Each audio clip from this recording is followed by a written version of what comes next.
Hi there, Crafty Pals, Louise here. Thanks so much for checking out this video. It's a wrap up of my Scraptember 2025 featuring a layout walkthrough, and I want to quickly explain sort of how I stumbled and stopped. So basically I got 24 layouts done, and yeah, I got to the 25th and decided that I was going to pull out my December daily album, and that is where I finished because it was incomplete and it needed to be done. So my scrap room also had to have a makeover, and it was an absolute mess after the chaos that was Scraptember. So 24 layouts, all in various sizes. I really loved the stash busting ability. Now these are not in any particular order. Some of them I think are honestly my best quality layouts that I've done in such a little while. It was really nice to create. There was no pressure. It was all about using stash, and I tried to make sure that I offered a few little innovative ways to use different products and different pieces that you might also find in your stash. Different prompts had me thinking about totally different things. So a really fun way to get some layouts done and bust some stash. Thank you to everyone that participated in Scraptember. I have loved watching the videos, seeing what everyone else has done. It's such a fantastic community. I'm really pleased that we don't have to do this every month of the year because I think it would almost wear me out.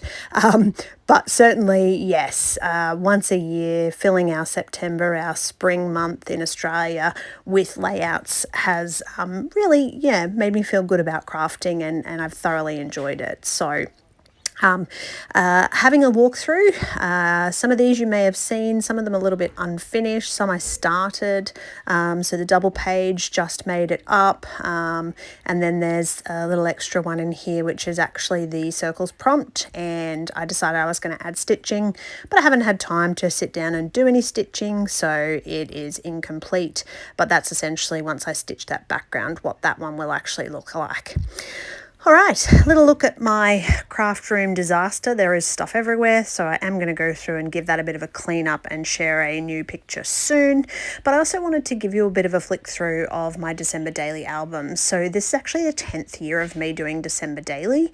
And if you're not familiar with it, it's basically just snapshots of your life during December. Like it's a day, a day a spread, or one photo a day, however you want to look at it. But basically I just love to look back through, and my kids love these albums. They love these little flick throughs of the month of December, all the things that we did, the things that were happening, looking at them grow and how they've changed. So these little 6x8 albums, I prefer the simple stories. And I've filled mine with lots of like Vicky Bouton pieces, and some of them are in pockets and some of them are loose, so they have little pieces tucked in tags for journaling and bits and bobs. So that's a little flip through of my completed December daily from 2024, which is how I got quite distracted on the prompt for Festive. So that's why I didn't complete anything else. I was working really hard on that. And this little video is a chance for you to see how I sort of wind down from my scrapping. I'm not so sure if you've seen any of these, but basically these are considered little art journals. They basically have no photos, but they're a chance for you to create.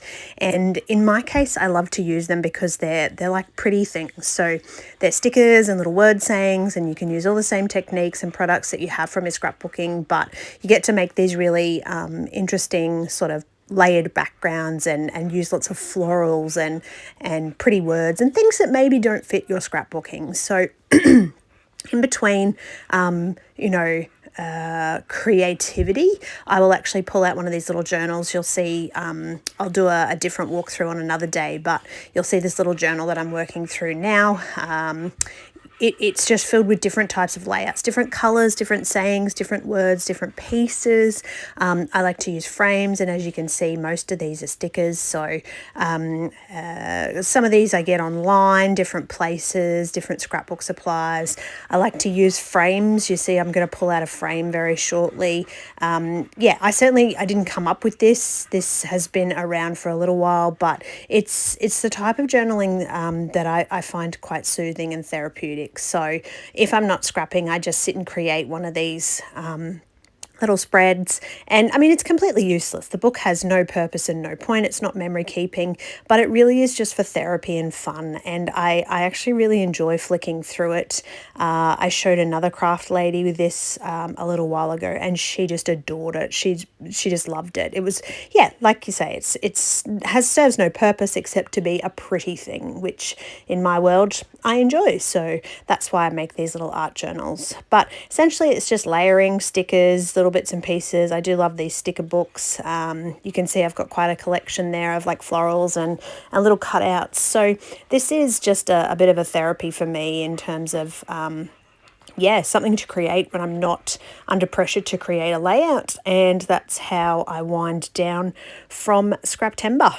All right, a bit of a longer video from me today, so I hope that you've picked something up. I hope that you've enjoyed Scraptember. It really has been fun. I'm sort of getting back into the YouTube creativity side of things, and I'm really loving it. So I've got a few more videos coming up to share, some fun things to yeah, to get out into the world. And thank you everyone who watches my videos, subscribes, follows, shares, comments. It really is much appreciated, and I love getting that little ping each and every time somebody's visited. Thanks heaps, and happy scrapping.